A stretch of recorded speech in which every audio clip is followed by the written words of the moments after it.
Boa noite, igreja. Que a graça e a paz do Senhor Jesus se multipliquem sobre os nossos corações nesta noite. Convido os irmãos a abrirem suas Bíblias no livro de Gênesis, capítulo 17. Faremos a leitura e estudaremos todo o capítulo.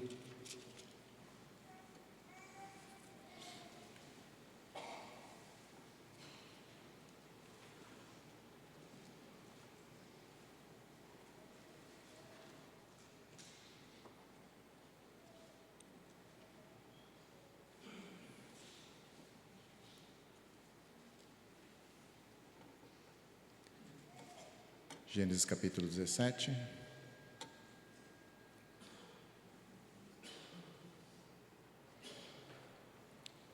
Diz assim a palavra do Senhor.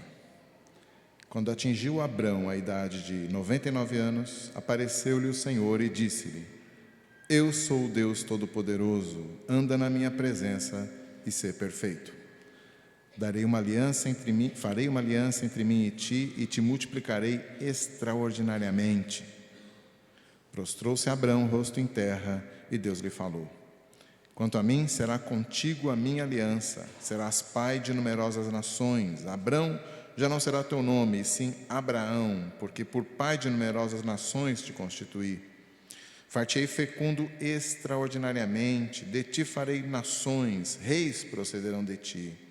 Estabelecerei a minha aliança entre mim e ti, a tua descendência no decurso das suas gerações, aliança perpétua, para ser o teu Deus e da tua descendência.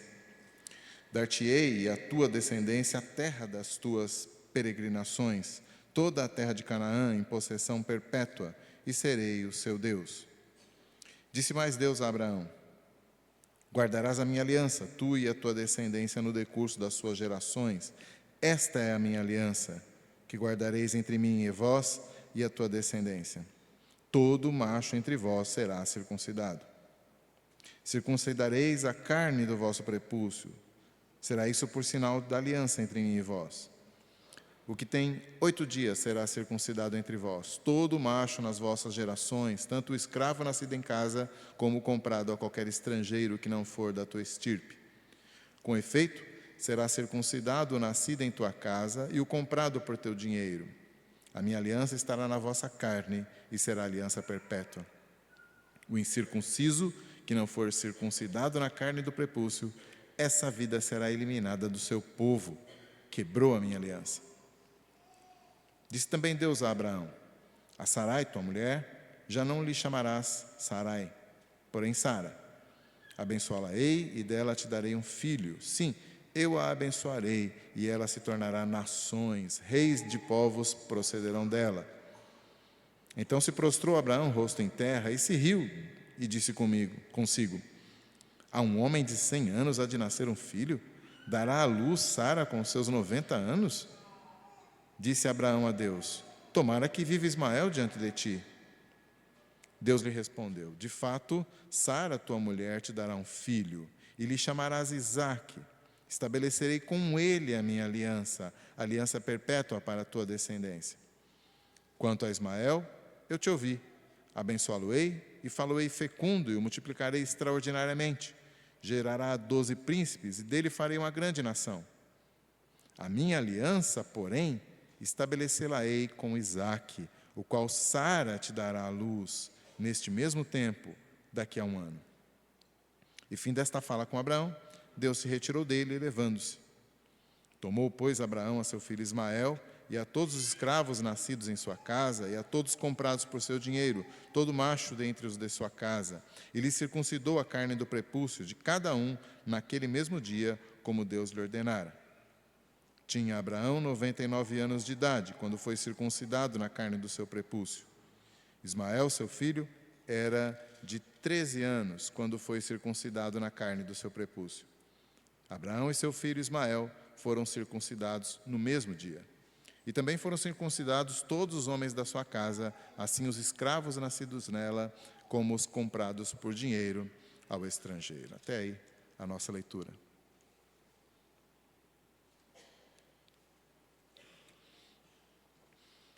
Meus irmãos, nós estamos numa série de mensagens baseadas em passagens da vida do patriarca Abraão. E o título da série é Deus Amigo. Porque o próprio Deus deu esse título a Abraão. Abraão, amigo de Deus. E Deus então se apresentou, se revelou como um amigo àquele homem do passado, aquele nosso irmão do passado. Nós temos então feito algumas já exposições da vida de Abraão, de algumas passagens da vida de Abraão até aqui. E hoje então chegamos a esta passagem crucial, importantíssima do ponto de vista teológico e também da história da redenção. A familiaridade com a história de Abraão às vezes nos rouba de algumas percepções.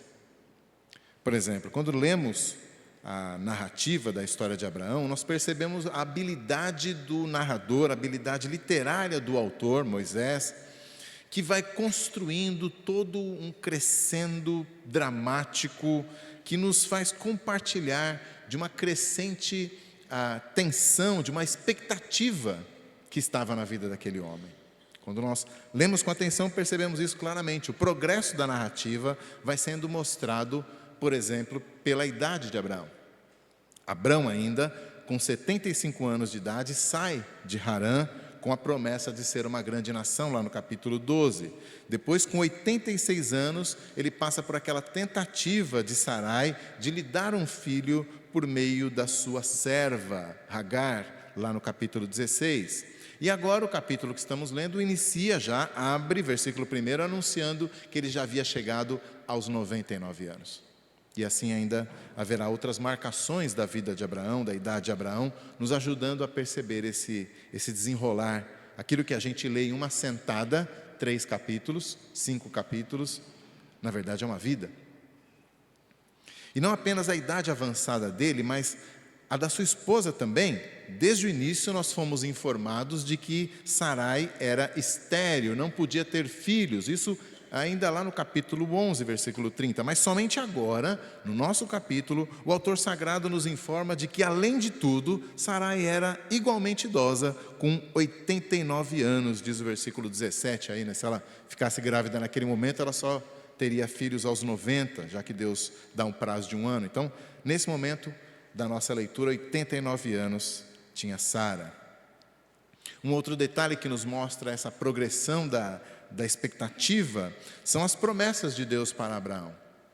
As promessas também vão se ampliando, elas começam com: de ti farei uma grande nação, em ti serão benditas todas as famílias da terra, lá em Gênesis 12. Depois em Gênesis 13, farei a tua descendência como o pó da terra,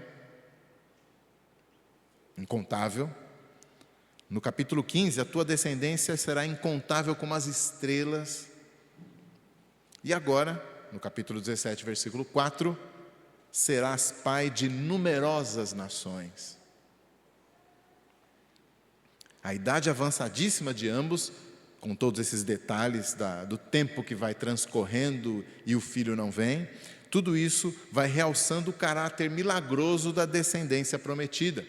O tempo transcorrido, somado à grandiosidade das promessas, todas envolvendo uma descendência que não vem, tudo isso vai somente aumentando a tensão, e a gente vai se perguntando, se a gente não soubesse já estivesse tão familiarizado com a história, a gente ficaria se perguntando: será que Abraão vai perseverar até o final? Será que a promessa de Deus vai falhar? E isso fica ainda mais crucial frente agora à nova exigência que Deus faz, ou parece fazer, a Abraão. A Abraão ainda, né? Diz Deus: ande na minha presença e seja perfeito, no primeiro versículo do nosso capítulo. Que é uma referência muito clara a, pelo menos, Enoque, que lá no capítulo 5 de Gênesis é descrito como alguém que andou com Deus, e também a Noé, que no meio de uma geração perversa, também é descrito no capítulo 6 de Gênesis como justo e íntegro e andava com Deus. Abraão está sendo chamado a compor essa linhagem de homens santos que se destacaram por andar com Deus. Ainda que o sentido de perfeito aqui não seja necessariamente alguém sem defeito, ou mais ainda, sem pecado, mas não, é mais uma ideia de completo, ou seja, de íntegro, de integralidade da vida. É um pouco aquela ideia do resumo dos mandamentos, né? Amar a Deus com toda a sua alma, com todo o seu entendimento, com todo o seu ser. É essa a ideia do perfeito aqui. Mas, de qualquer forma, até aqui na nossa narrativa já ficou muito claro, muito patente, que Abrão é um parceiro muito vacilante de Deus. Deus escolheu um parceiro que toda hora está tropeçando. Nos lembramos no capítulo 12 ainda, de como ele abandona a terra prometida por causa de uma fome, de como ele quase abandona a própria esposa por causa de um perigo à sua vida. No capítulo 16, que não chegamos a fazer a exposição nesta série, mas que os irmãos conhecem muito bem, e eu mencionei ainda há pouco, ele aceita ter um filho com a serva Agar para cobrir aquilo que parece que Deus não está fazendo. Então, já ficou muito patente que Abrão não é este parceiro perfeito necessário a andar com Deus. E é por isso que a cada encontro que os dois têm, o Senhor vai firmando a fé de Abrão com visões, com promessas, com proteção. Afinal de contas, ele venceu lá uma guerra terrível, na qual ele era minoria. Ele foi protegido no Egito, saiu até com mais bens do que entrou. E na última vez, capítulo 15, no último encontro que eles tiveram, inclusive Deus reforça essa fé, ou firma a fé de Abrão, com um ritual de uma aliança que rogava a maldição sobre quem a quebrasse. Vimos isso no domingo passado, lá no capítulo 15. É como se Deus estivesse agora se comprometendo oficialmente com as suas promessas, com o cumprimento das suas promessas, ao fazer aquele ritual da aliança, em que eles partem um animal, e Deus então figuradamente passa por entre as partes do animal.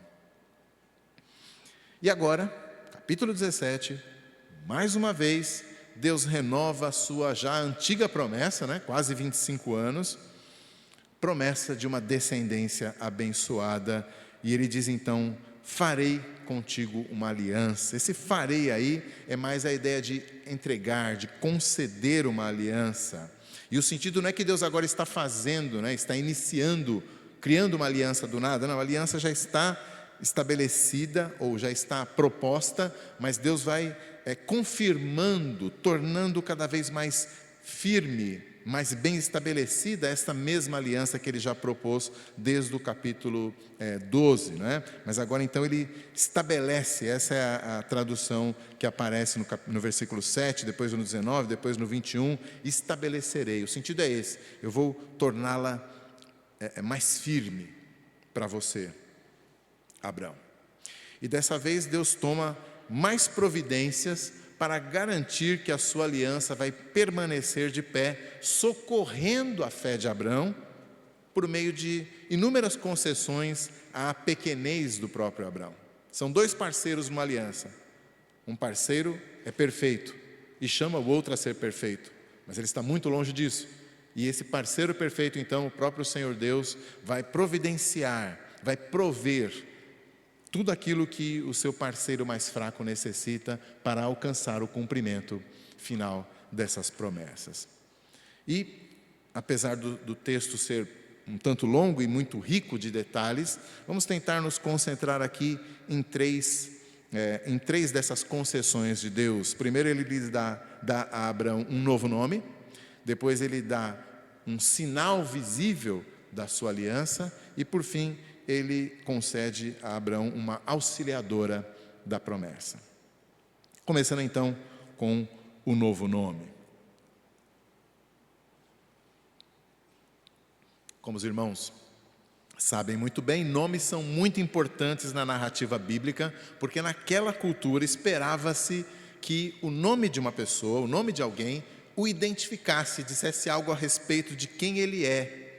Ao contrário de hoje em dia, em que nós escolhemos nome de acordo com quem está nos jornais, de alguma pessoa famosa, um jogador de futebol e assim por diante. Não, naquela época a ideia era que o nome de uma pessoa transmitia de alguma maneira a sua personalidade, às vezes até o seu destino e certamente também o seu Deus. E, na verdade, a relação aqui começa com Deus se apresentando. Primeiro, Deus dá o seu próprio nome a Abrão. E diz lá, versículo 1 ainda: eu sou o Deus Todo-Poderoso. A expressão aí, traduzindo a expressão hebraica El Shaddai, que aparece quase 50 vezes no Antigo Testamento, mas essa é a primeira vez em que ela aparece. E realmente não poderia ser diferente, né? A ideia de que na Bíblia, sempre é Deus que inicia, sempre Deus que toma a iniciativa graciosa de se revelar ao ser humano. Na Bíblia nunca é o ser humano que consegue escalar até o céu e encontrar-se com Deus. Tentaram isso, né? Aqui em Gênesis mesmo, antes de Abrão, através da Torre de Babel, mas não foi do agrado de Deus. Na Bíblia sempre é Deus que desce até o homem e se revela. E é a primeira vez então, como eu disse, que esse nome El Shaddai aparece, designando Deus, e certamente a ocasião ou o contexto para Deus se apresentar com esse nome é renovar a confiança de Abrão. Como eu tenho insistido desde o início, esse parceiro tão hesitante precisa disso, precisa desses apoios todos, dessas muletas todas, e Deus está concedendo. É como se Deus, através desse nome, estivesse dizendo a Abrão: Abrão, não olhe para a sua idade avançada, pois eu posso todas as coisas, eu sou o El Shaddai, o que pode todas as coisas, não há impossíveis para mim. E agora, em conexão com a reafirmação do seu poder através deste nome, Deus também muda o nome de Abrão para Abraão, no versículo 5. Abrão já era uma pessoa muito importante, o nome dele significa um pai exaltado, né? Alguém, um chefe muito importante, mas Deus miraculosamente vai fazer com que este homem sem filhos seja pai de multidão. Este é o significado de Abraão, né? Abraão. No caso, como o próprio texto deixa claro, uma multidão não apenas de pessoas, como foi sugerido desde o início nas primeiras promessas, mas agora o texto diz que é uma multidão de nações. É um múltiplo. Então Deus está ampliando a promessa de descendência. Isso fica claro no versículo 6, quando ele fala de reis e nações que vão proceder de Abraão agora. E realmente, além da nação de Israel, da linhagem de Israel e Jacó, há também a descendência de Ismael, há as descendências dos filhos de Quetura, do neto Esaú, há muitas nações que procedem de Abraão na sua carne, né? Mas mais importante ainda do que isso, por meio de um descendente de Abraão, Jesus, a bênção da amizade com Deus seria estendida a inumeráveis nações em toda a terra, por meio da pregação do Evangelho de Cristo. O apóstolo Paulo diz que todo aquele que tem a mesma fé de Abraão é também descendente espiritual de Abraão. Portanto, a igreja, composta de gente de todas as tribos, raças e nações e línguas, é um cumprimento muito mais pleno dessas promessas do que o fato de que Abraão teve, de fato, a sua linhagem espalhada por aquela região. E para então assegurar que Abraão realmente confiasse nessas promessas de descendência, Deus denomina a aliança que ele está fazendo com Abraão de aliança perpétua, no versículo 7, aí depois ele repete no 13 e no 19. Ou seja, uma aliança que não tem prazo de validade, uma aliança que dura para sempre, uma aliança inquebrável. Era importante para Abraão, depois de tantos vacilos, saber que nem mesmo os seus vacilos poderiam quebrar essa aliança e fazê-la perder a validade. A fé, meus irmãos, reconhece que não há impossíveis, nem nada difícil demais para o Senhor Deus. E a pequenez da nossa fé pode nos levar a duvidar, em alguns momentos, dessa verdade. Quem sabe até nos levar a rir da eficácia da oração em situações especialmente críticas, duvidar do poder de Deus. Porém, aqui Ele mesmo se revela como o Senhor Todo-Poderoso, e nenhum dos seus planos pode ser frustrado. Ninguém pode segurar a sua mão. Ele é o El Shaddai, o Deus Todo-Poderoso, e aquilo que Ele promete, Ele cumpre. A Escritura, meus irmãos, nos conclama a crer, a confiar no poder maravilhoso de Deus. A manifestação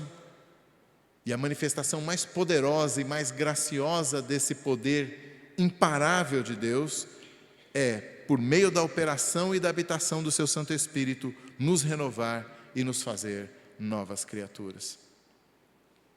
Mais do que um novo nome, o Senhor nos dá uma nova natureza, diz assim a Escritura, um novo coração, a ponto de sermos novas criaturas, um novo coração que se expressa dia após dia, preparando a cada um de nós que crê em Jesus e que tem o seu Santo Espírito, nos preparando para novos céus e nova terra, onde habita a justiça. É certo que o velho Alceu continua se manifestando, inclusive mais do que deveria, eu sei, mas nada me alegra e me conforta mais nesta vida do que meditar na promessa do Senhor lá em Apocalipse capítulo 3, versículo 12, onde ele diz: ao vencedor. O vencedor em Apocalipse é sempre aquele que chega até o final, que não desiste no meio do caminho. Mas como estamos vendo, o próprio Senhor providencia tudo o que é necessário para que nós cheguemos lá. Diz Apocalipse: ao vencedor gravarei sobre ele o nome do meu Deus, o nome da cidade do meu Deus, a nova Jerusalém que desce do céu, vinda da parte do meu Deus, e o meu novo nome. Que esperança bendita nós temos, não apenas de um novo nome, mas de uma renovação completa de quem nós somos na vinda do Senhor. Pois bem, o texto afirma não apenas que Abraão agora tem um novo nome, Abraão, mas também que ele recebe um sinal da aliança. Então, Abraão se prostra em adoração a Deus, o que era uma constante já na vida desse fazedor de altares, né? No capítulo 12 nós o vimos fazendo altares, no capítulo 13 também. E já sabemos que o crédito que Deus lhe deu foi justamente por ter crido nas suas promessas. No capítulo 15, versículo 6, é isso que se diz. Abraão creu em Deus e isso lhe foi imputado, lhe foi creditado como justiça. Então Abraão era um homem de fé e de adoração. Mas ainda mais importante, Abraão obedeceu. Desde o começo, ele tinha obedecido, saindo da sua terra, se afastando dos seus parentes, mas dessa vez a sua obediência é, digamos assim, destacada. Deus lhe ordena a guardar a aliança entre eles, entre Deus e Abraão, por meio de um rito, a circuncisão. Versículo 10, Deus então institui esse novo modo de interagir com o seu servo, com o seu parceiro, com o seu amigo. Ou seja, depois de ter ratificado o seu propósito de abençoar Abrão, ou agora Abraão e a sua descendência, Deus agora se volta para a obrigação pactual do seu parceiro e da sua descendência, que é receber a marca física que indicava essa bênção espiritual. A circuncisão, os irmãos certamente já sabem, é uma cirurgia de retirada da pele do prepúcio, do órgão masculino. E muitos povos antigos praticavam alguma forma de circuncisão, seja para marcar a chegada à fase adulta, seja como preparação para o casamento, como um ritual de sacrifício. Esse ritual não era estranho àquela cultura. Mas em Israel a circuncisão era realizada a partir desse momento aqui que nós estamos estudando, era realizada pelo sacerdote nos meninos da idade de 8 dias, fossem filhos de hebreus ou se fossem também servos, como diz aí o versículo 12, né? Todo macho será circuncidado. E às vezes nós nos perguntamos por que esse sinal específico, e nós realmente não sabemos ao certo, a Bíblia não explica a razão pela qual Deus escolheu. Alguns estudiosos têm sugerido respostas variadas, talvez para trazer o aspecto da higiene íntima, para ser um símbolo da pureza exigida na aliança de Deus. Você pode ver um pouco disso naquelas leis de higiene que Levítico traz como uma sinalização da pureza espiritual. Quem sabe pudesse ser para destacar o aspecto muito claro de hereditariedade, não é? Vós e vossos filhos, vós e vossos descendentes. Ou, quem sabe, como uma substituta meio figurada da contrapartida da aliança, porque afinal de contas, a aliança foi feita lá no capítulo 15, era uma aliança de sangue, né? O animal esquartejado ali, e naquele rito sangrento, a aliança foi feita. E aí então, num certo sentido, essa aliança também sangrenta, ainda que simbolicamente, era repetida de geração em geração em cada hebreu. Então, não sabemos o porquê desse rito especificamente escolhido por Deus, mas o fato é que Deus então escolhe esse ritual e o propõe para o seu parceiro como uma forma de obediência. Então, daqui por diante, você e os seus descendentes obedecerão, e essa obediência ritual será a nossa aliança. Então, você vê que a expressão que Deus usa é assim: esta é a minha aliança que guardareis, todo macho entre vós será circuncidado.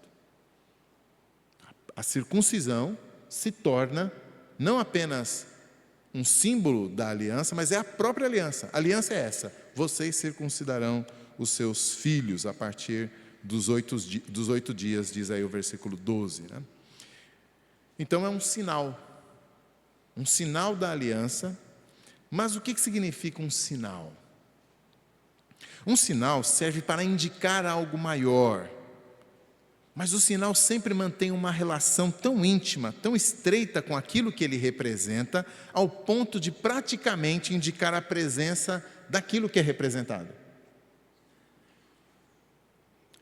Para tentar explicar, vejam, por exemplo, os primeiros sinais que aparecem na Bíblia. Lá em Gênesis 1, Deus cria o sol, a estrela, as estrelas e a lua, e diz que eles são sinais das estações e dos dias e do passar do tempo. E de fato, a alternância do sol e da lua e das estrelas faz também a alternância dos dias e o transcorrer do tempo. Então o sinal está tão próximo da coisa em si, que quando você vê o tempo passando, você também está vendo o sol se pondo, e assim por diante. Ou um outro sinal: Deus colocou um sinal sobre Caim para que ninguém o ferisse. E de fato ele foi poupado. Então o sinal também significou a vida. Um terceiro sinal, já em Gênesis 9, Deus coloca o arco-íris e diz: este será o sinal de que eu não mais destruirei a terra pela água. E então, o sinal está lá no céu, e Deus de fato não destrói. A terra é preservada. Em Êxodo 12, talvez um sinal mais próximo aí daquilo que estamos falando. Os hebreus são instruídos a colocarem o sangue do cordeiro nas portas de suas casas. E diz lá o texto que isso será sinal. Sinal de quê? Um sinal para que a morte passasse por aquela casa sem entrar. E de fato, os filhos dos hebreus são preservados e os dos egípcios não. O que eu quero dizer é que quando Deus estabelece um sinal para o seu povo, nunca é só um símbolo vazio, mas ele sempre está acompanhado da promessa de Deus daquilo que é simbolizado. Note que aqui no texto, até os escravos estrangeiros poderiam receber o sinal físico da aliança e assim estariam na aliança. E por outro lado, olha a seriedade disso, no versículo 12 até o 14, né? Ele vai falar dos escravos, mas também ele fala do incircunciso, versículo 14, aquele que não for circuncidado, essa vida será eliminada do seu povo, pois quebrou a minha aliança.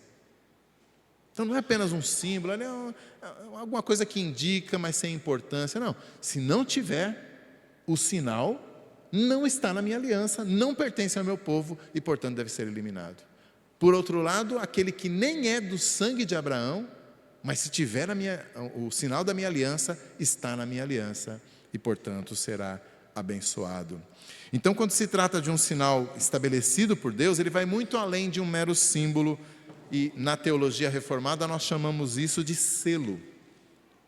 Um selo, como aqueles selos que antigamente os reis usavam, um pingo de cera que era então marcada muitas vezes pelo anel do rei, e portanto quando ela secava, ela ficava com aquele formato com o seu brasão, e isso era usado então para fechar um documento, e aquele documento ganhava sua autenticidade no selo enquanto não fosse quebrado.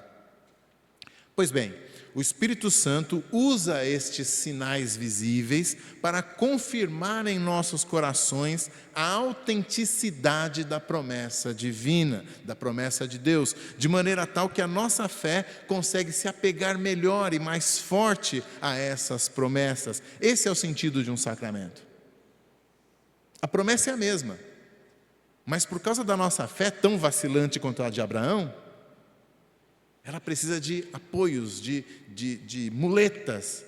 E Deus bondosamente vem para Abraão, para mim e para você, e fornece esses apoios, esses auxílios, essas muletas, inclusive nesses sinais visíveis, perceptíveis, sensíveis das suas promessas.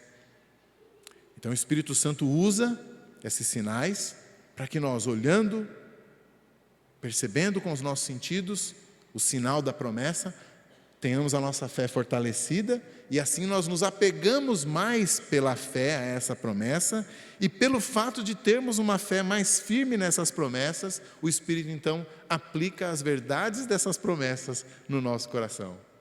Ou seja, Deus nos recompensa por aquilo que Ele mesmo nos deu.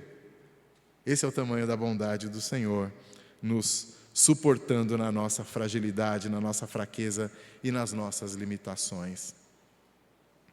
Agora, é importante, nesse ponto, nós nos lembrarmos de que o próprio fato de que Ismael também é circuncidado nesse texto, sendo que ele jamais veio a ser realmente participante da aliança no seu sentido mais pleno das promessas eternas, o próprio fato de Ismael estar aqui sendo circuncidado nos alerta contra uma visão materialista dos sacramentos. Ou seja, aliás, não só ele, mas tantos outros, né? Saul foi circuncidado, Judas foi circuncidado, Esaú. Ou seja, ainda hoje, o ato do batismo, separado da ação do Espírito Santo que concede arrependimento e fé, ainda hoje, o sinal da aliança, separado da ação divina pelo Espírito Santo, não tem poder espiritual. Esse é o erro da igreja romana. Entender que se a pessoa recebeu a água do batismo, ela já foi lavada automaticamente dos seus pecados, porque a água tem esse poder. Não, o poder é de Deus e Ele não o concede e o delega a ninguém. O que nós estamos dizendo, ou o que a Bíblia nos ensina, é que Deus usa os sinais como meios para o seu Espírito agir sobre o seu povo.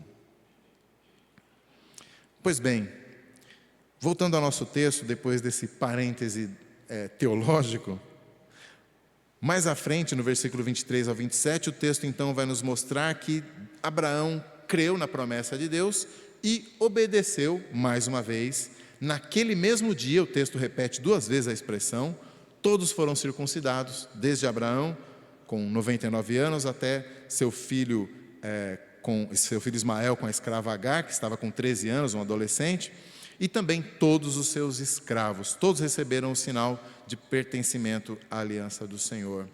E aqui então já temos a provisão para a paternidade espiritual, que eu mencionei ainda há pouco, né? Paulo vai dizer que aquele que crê é filho de Abraão e herdeiro das suas promessas, e nós vemos isso já no texto, quando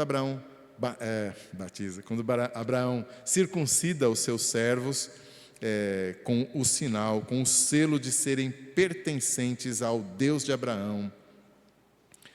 Mais um parêntese teológico, esse texto é muito rico de teologia, não dá para deixar de falar dessas coisas.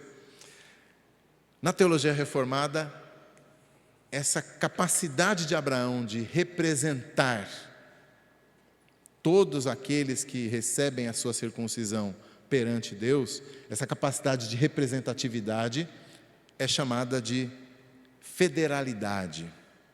Ou seja, há um representante diante de Deus e todos aqueles que são representados por ele desfrutam do status do representante diante de Deus. Se Abraão foi considerado justo por Deus, todos aqueles que recebem a sua circuncisão e caminham na sua mesma fé, também são considerados justos perante Deus, representados por Abraão, e assim eles também são abençoados.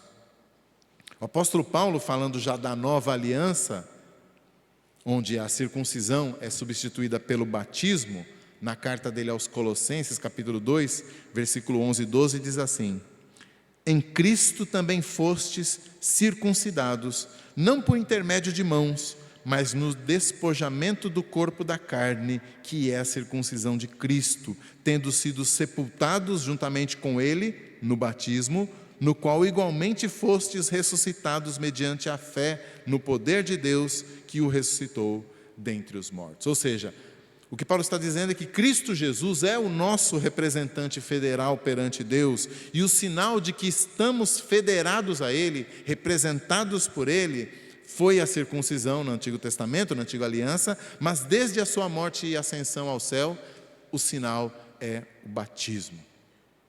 O batismo que nós recebemos e colocamos sobre os nossos filhos, como os hebreus colocavam também, já com suas crianças aos 8 dias.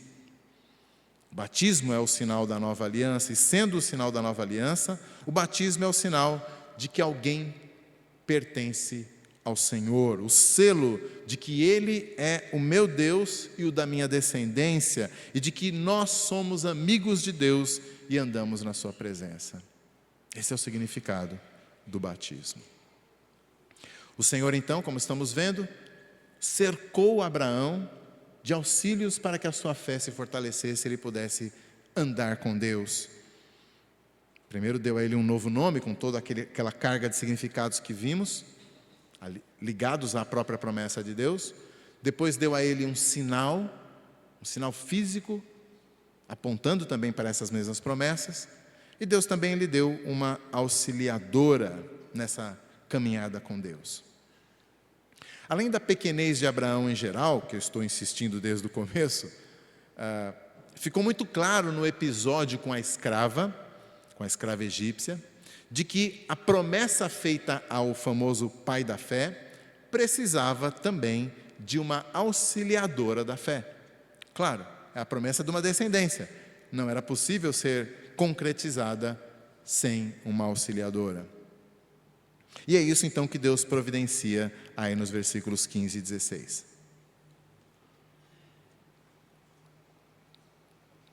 Assim como fez com Abrão, agora Abraão, Deus também faz com Sarai.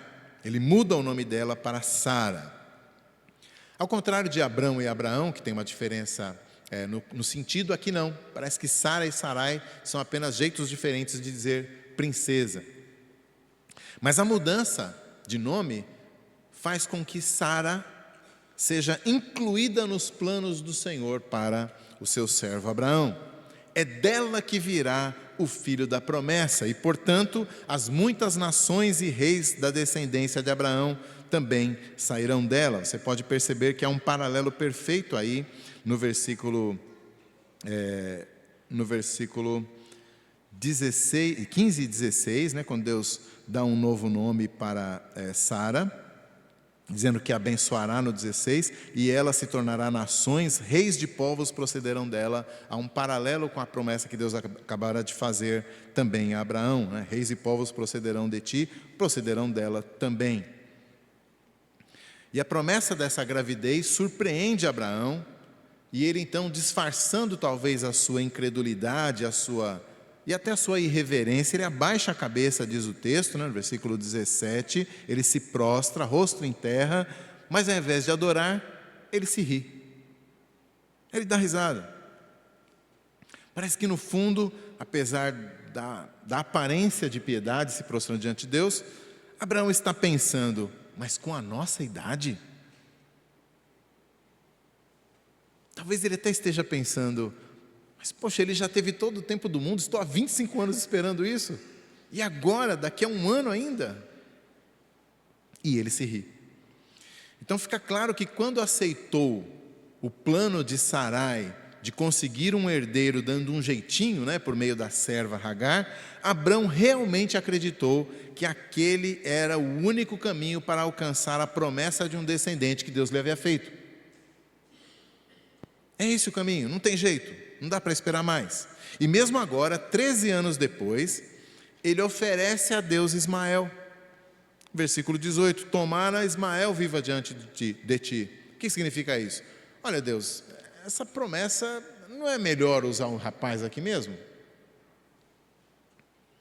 Mas Deus recusa qualquer ajuda, qualquer ajudinha, qualquer jeitinho humano. Versículo 19 e 21, Deus repete por 2 vezes. Na verdade, Sara te dará um filho. Depois ele repete, Sara dará à luz daqui a um ano. E ele repete também, minha aliança estabelecerei com Isaque. Depois Isaque de novo. Os 2 versículos ele repete as 2 coisas. E a promessa dessa vez então tem um diferencial, que é esse prazo marcado. Até aqui não havia acontecido isso. Então não exigirá tanta paciência, tanta perseverança, mas ainda vai requerer uma fé que leve a sério as promessas de Deus. A promessa, por assim dizer, dessa vez tem nome e sobrenome.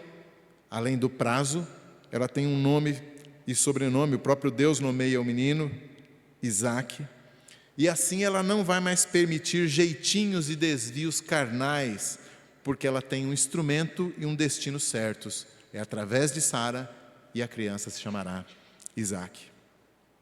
Então a aliança da graça, meus irmãos, é assim, ela prevê e provê para a nossa fraqueza. Claro, se Deus fizesse a sua aliança depender igualmente dele e de nós, em partes iguais, então a aliança estaria afadada ao fracasso. Na verdade, se ela dependesse 99% de Deus e 1% de nós, ainda assim ela fracassaria. Mas não é assim. Não é assim porque, como diz o salmista do Salmo 103, Deus conhece a nossa estrutura e sabe que somos pó. E Ele então graciosamente providencia tudo o de que necessitamos para crer, para perseverar crendo, para obedecer, para nos santificar para Ele mesmo. Nas palavras do apóstolo Pedro, na sua 2ª carta, pelo seu divino poder, nos têm sido doados todas as coisas que conduzem à vida e à piedade. O que é que falta para mim e para você alcançarmos essa vida e essa piedade que Deus tem para nós? Nada, porque todas as coisas já foram doadas em Cristo. Deus é assim, providente. Então, Ele ainda hoje nos ordena ser perfeitos, como Ele fez com Abraão. Sejam perfeitos. Mas na nova aliança, João, na sua 1ª carta, no capítulo 2, expressa isso da seguinte maneira: estas coisas vos escrevo para que não pequeis, sejam perfeitos.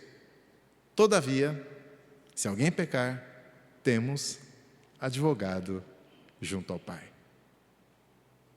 É assim que Deus prevê a nossa fraqueza e provê tudo para a nossa fraqueza não ser um obstáculo no seu plano de nos abençoar. Os próprios sinais da aliança já são, como nós já vimos, já dissemos, auxílios para a fraqueza da nossa fé. As Escrituras, com suas promessas, testemunhos e instruções, são igualmente provisões para sustentar e aprumar a nossa fé.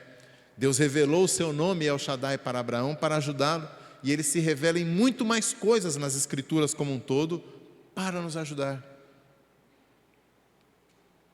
E a família da fé, a comunidade dos santos, é também um importante instrumento do cuidado paternal do Senhor Deus sobre nós.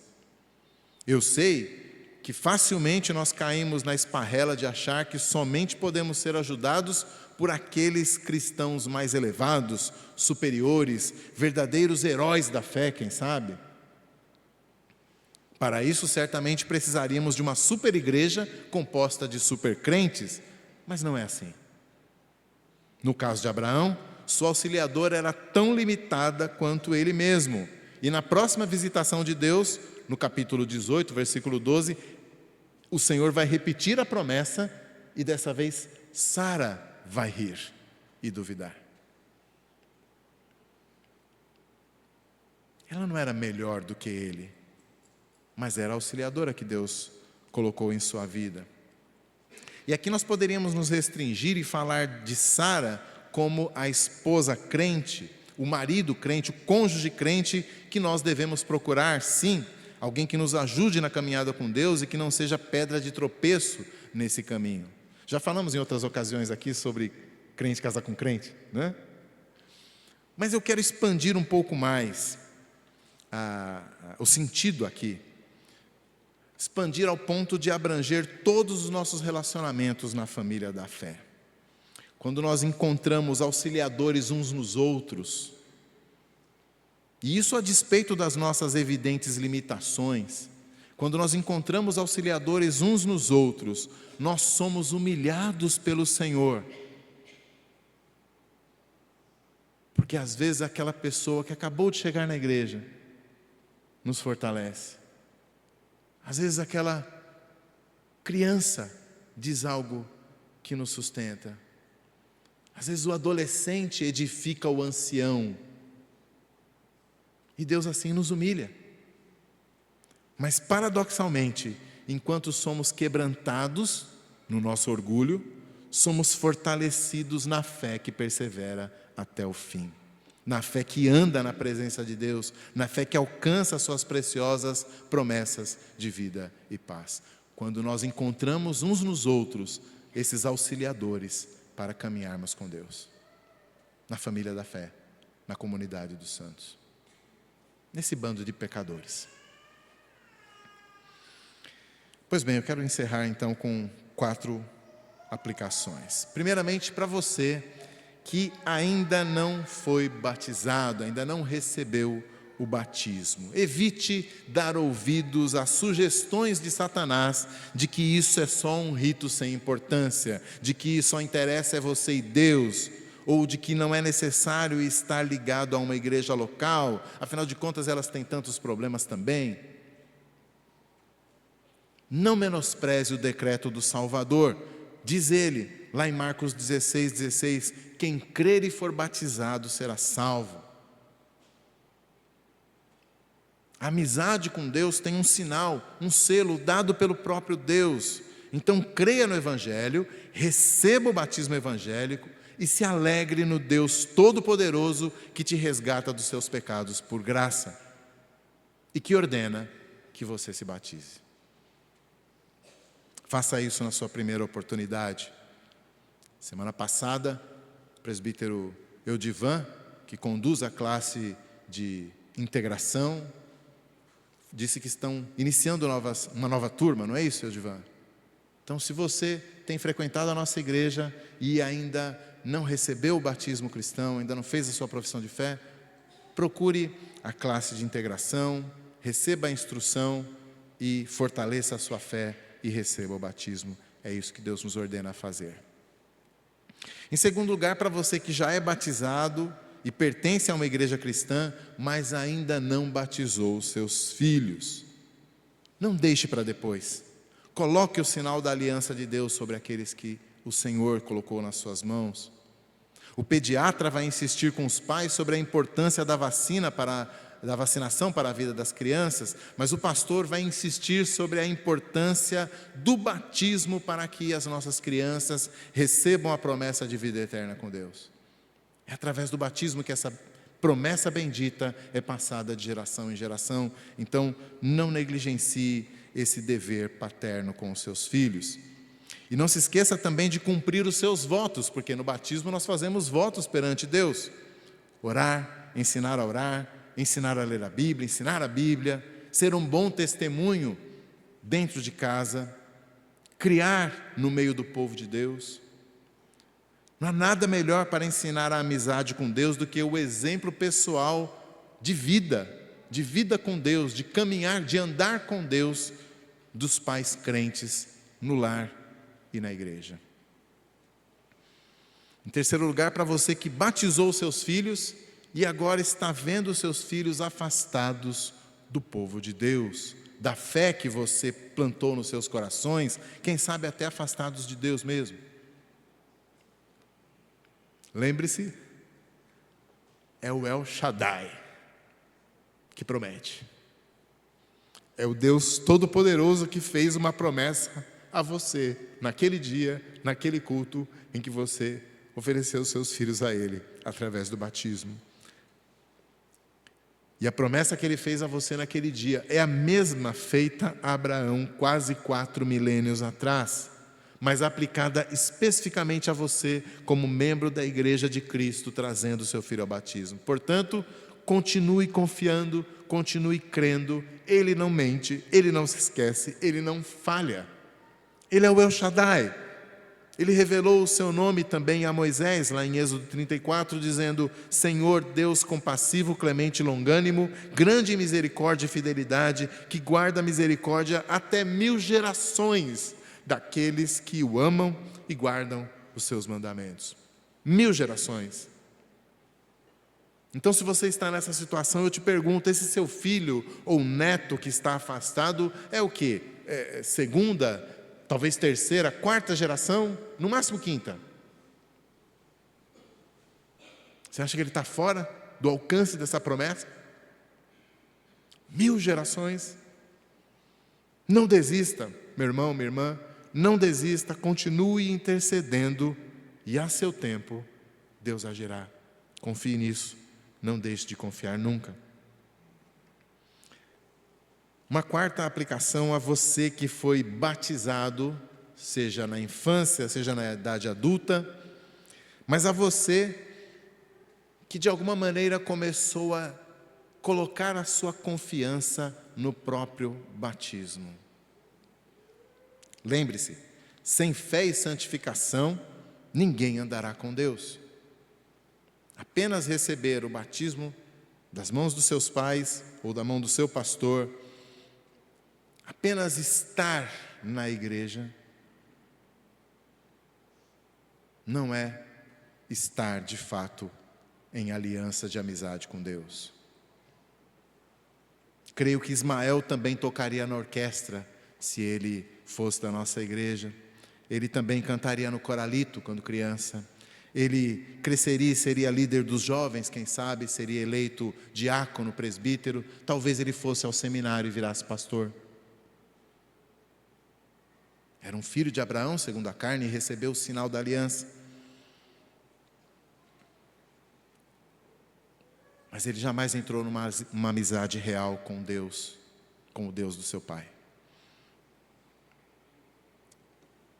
Então eu quero alertar você, especialmente você que é filho da igreja.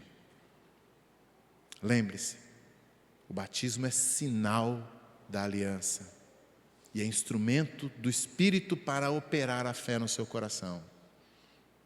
Mas é você que precisa crer, é você que precisa se arrepender, é você que precisa se apegar às promessas que Deus fez aos seus pais e faz a você e fará aos seus filhos até 1000 gerações. Mas você precisa crer. E por último, eu disse 5, né? Eu disse 4, mas são 5. E por último, não seja negligente no uso dos meios de graça que o Senhor coloca à nossa disposição. Nós celebramos a Santa Ceia na nossa igreja 2 vezes por mês. Calvino gostaria que todo culto tivesse Santa Ceia na sua época. O conselho não deixou. Mas aqui nós temos a cada 15 dias. Temos, eventualmente, batismos de novos convertidos, de crianças. Participamos também desses momentos como família da fé. Temos, aí sim, todo domingo, de manhã e de noite, a palavra pregada. Temos a bênção de termos a palavra escrita em nossas mãos. Inclusive no nosso celular, carregamos para lá e para cá no bolso. Temos a comunhão dos santos, irmãos e irmãs, também cheios de limitações e falhas como nós, mas que andam com Deus, porque Deus os chamou para isso.